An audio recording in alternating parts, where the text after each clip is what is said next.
It all started with a simple gift, a worn-out old bag given to me by a friend.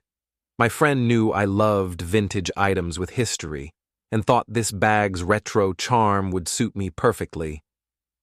The leather was soft with age, the buckles slightly tarnished, but that only added to its character. It was the kind of bag with a story, a life before it came into my hands. My friend told me she found it in a thrift store filled with the faint smell of mothballs and stale air, like forgotten belongings left untouched for too long. When my friend handed me the bag that day, I truly liked it. The leather felt soft to the touch, with a worn-in sheen from years of use. It was genuine leather, heavy and substantial in my hand. I picked up the bag and slung it over my shoulder. I knew this was what I was looking for. That night, as usual, I checked all the pockets. Loose threads lined the seams, and the bag smelled faintly of old perfume. Then, in a hidden compartment I hadn't noticed before, my fingers brushed against something thin and solid. A notebook.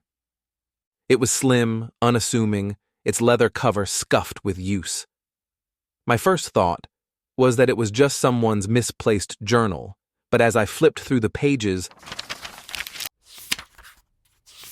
I realized this wasn't idle writing. The handwriting was neat, deliberate, almost clinical. Notes, observations, plans. At first I thought it was a personal record of some sort. Maybe an old to-do list, a grocery reminder, scribbled thoughts from a stranger. But the further I read, the more my stomach tightened. My breath became heavy. This wasn't just a notebook. It was a blueprint, a plan to kill. The writer's name was Kaylee. She wrote about her husband, about the bruises he left, the way he cornered her in their home, the fear that never went away.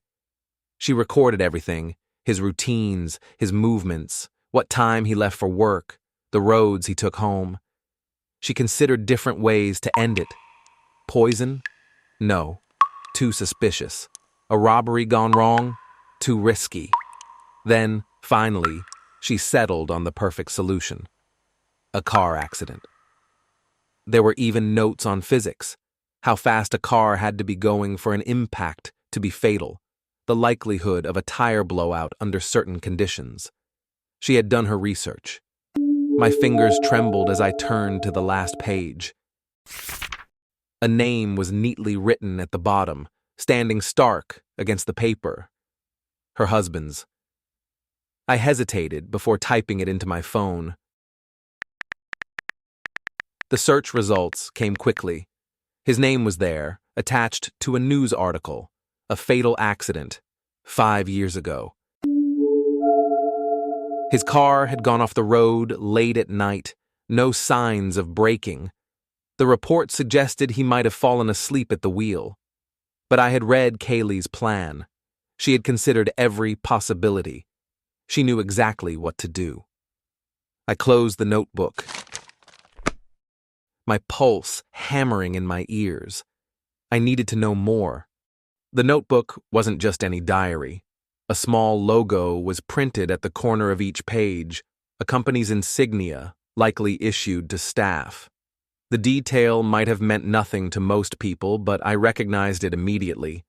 My aunt worked for the same company. The next day, I called her.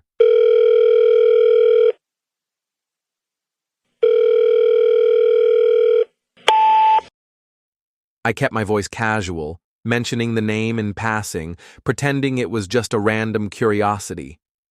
My aunt hesitated. Yes, she remembered Kaylee.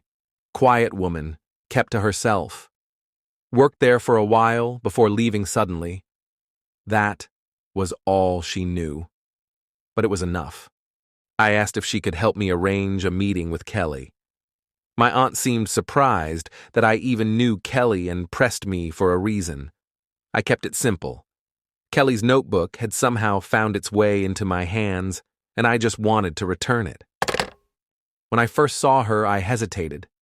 She was sitting on a park bench, watching her children play. From a distance, she looked impossibly gentle, delicate even. She was slim, dressed in skinny jeans and a simple purple top. Her long, straight hair moved lightly in the breeze, framing a face that looked soft, almost serene. She didn't look like someone who could kill. I struggled to reconcile the woman before me with the words I had read. The meticulous notes, the careful planning, the quiet malice behind the ink. I had imagined different scenarios in my head. Would she panic? Would she deny everything? Would she plead with me not to tell anyone? She did none of those things. Instead, she took the notebook from my hands with surprising ease, her fingers lightly brushing the cover, as if reacquainting herself with an old friend. Then, in a calm, steady voice, she explained. She had divorced her husband a year before his accident. She had moved on. She hadn't seen him in months when it happened. The reports were wrong, she added. Her ex-husband hadn't fallen asleep at the wheel. He had been drinking at a pub that night. He had chosen to drive. That was why he crashed. The way she spoke, it was unnerving. No hesitation, no guilt. Just a simple statement as if she were discussing the weather.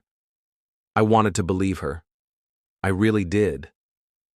She thanked me, tucked the notebook under her arm, and turned back to her children. A breeze passed through the park, rustling the pages before she secured them. I stood there for a moment, watching her, trying to convince myself it was over.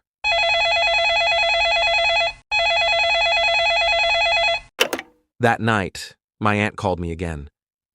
She remembered something else about Kaylee, something she hadn't thought was important before. After her husband's death, Kaylee had received a substantial payout, a compensation settlement from the accident.